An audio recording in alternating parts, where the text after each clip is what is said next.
Hi అండి, అందరూ ఎలా ఉన్నారు? బాగున్నారా? నేనైతే చాలా బాగున్నానండి. ప్లీజ్ అండి లైక్ చేయండి, షేర్ చేయండి, సబ్స్క్రైబ్ చేసుకోవడం మాత్రం మర్చిపోవద్దు. ఈరోజు పిల్లలకి టిఫిన్ బాక్స్ కావచ్చు, పెద్దవాళ్ళు లైట్గా ఫుడ్ తీసుకోవాలి అనుకుంటే మంచి టిఫిన్ ఐటెం మీకైతే ఈరోజు చూపిస్తానండి. అదేంటో కాదు, అటుకుల పోహ సూపర్ టేస్టీతో లైట్గా పొట్టకి నిండుగా, నోటికి రుచిగా, మనసుకి తృప్తిగా ఎంతో బాగుంటుందండి. నిజంగా ఒకసారి మీరు ఇలా ట్రై చేయండి. నేను ఆవాలు, జీలకర్ర, నెక్స్ట్ వేరుశనగ పప్పులు బాగా వేయించుకొని టొమాటో, ఆనియన్స్ వేసుకున్నాను కదండి. దీంట్లో కొద్దిగా సాల్టు, నెక్స్ట్ వచ్చేసి చిటికెడు పసుపు వేసుకొని ఒకసారి బాగా మిక్స్ చేసుకోవాలి. ఇది పిల్లల లంచ్ బాక్స్లోకి బాగుంటుంది. హస్బెండ్స్కి, ఆఫీస్కి వెళ్ళేటువంటి హస్బెండ్స్కి క్యారియర్లో కూడా చాలా చక్కగా ఉంటుందండి. నెక్స్ట్ వచ్చేసి ఈ అటుకులకి చాలా డస్ట్ ఉంటుందండి. ఈ డస్ట్ మొత్తం పొయ్యేలాగా 3-4 సార్లు కడిగినా కానీ ఒక్కొక్కసారి పోదు. కాబట్టి 3-4 సార్లు బాగా నీట్గా కడుక్కొని గట్టిగా పిండేసి పక్కన పెట్టుకోండి. ఇక నెక్స్ట్ వచ్చేసి కరివేపాకు వేసుకుందాము. మీరు అటుకులు అలాగే ఉంచేసారంటే మెత్తటి పేస్ట్ లాగా అయిపోతుంది. కొంచెం పొడి పొడిగా ఉన్నప్పుడే మనం పిండి పక్కన పెట్టుకున్నామంటే వేసుకోవడానికి చాలా ఈజీగా ఉంటుంది. నెక్స్ట్ వచ్చేసి కొంచెం కారం వేసుకున్నాను. పచ్చిమిర్చి వేస్తే ఒక టేస్ట్ వస్తుంది, ఓన్లీ ప్లెయిన్ కారంతో అయితే ఒక టేస్ట్ ఉంటుందండి. అందుకే నేను కారంతో ట్రై చేస్తున్నాను. మీరు కారం వద్దు అనుకుంటే పచ్చిమిర్చి వేసుకోవచ్చు, లేదు అనుకుంటే కొంచెం పచ్చిమిర్చి కొంచెం కారం వేసుకున్న టేస్ట్ అదిరిపోతుంది.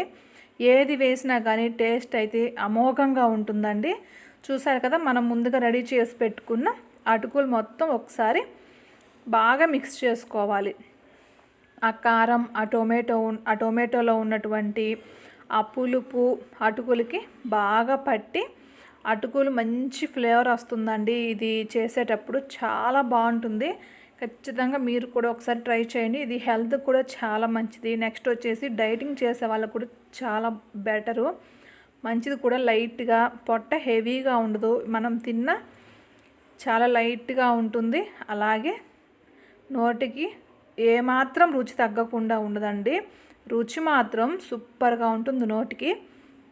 మనకి ఎప్పుడైనా బాగలేదు, ఏమి తినాలనిపించట్లేదు అన్నప్పుడు ఇలాంటివి చేసుకోండి. పుల్ల పుల్లగా నోటికి కమ్మగా ఉంటుందండి. ఇక లాస్ట్లో ఒక నిమ్మకాయ కనుక పిండేసి జస్ట్ కలిపేసి కనుక స్టవ్ ఆఫ్ చేసుకుంటే అదిరిపోయే అటుకుల పోహ అనేది 2 నిమిషాల్లో రెడీ అయిపోతుందండి. అంత ఫాస్ట్గా చేసుకోవచ్చు. ఇది పెద్ద కష్టం కూడా కాదు. చూసారు కదా, మొత్తం నేనైతే ఒక ఫుల్ నిమ్మకాయ తీసుకున్నాను. మీరు ఎక్కువ వద్దు నిమ్మకాయ అనుకుంటే ఒక హాఫ్ నిమ్మ చెక్క పిండుకొని హ్యాపీగా తినేయచ్చండి. ఇక దీంట్లో కనుక మీరు వేడిగా తినాలండి. ఇది ఆరిపోయిన తర్వాత తింటే అసలు టేస్ట్ బాగోదు. వేడిగా తినాలి. నెక్స్ట్ వచ్చేసి చల్లారిపోయినా కానీ మీరు హాట్ క్యారియర్స్ ఉంటాయి కదండి, దాంట్లో పెట్టుకొని వెళ్తే మటుకు అదిరిపోతుంది.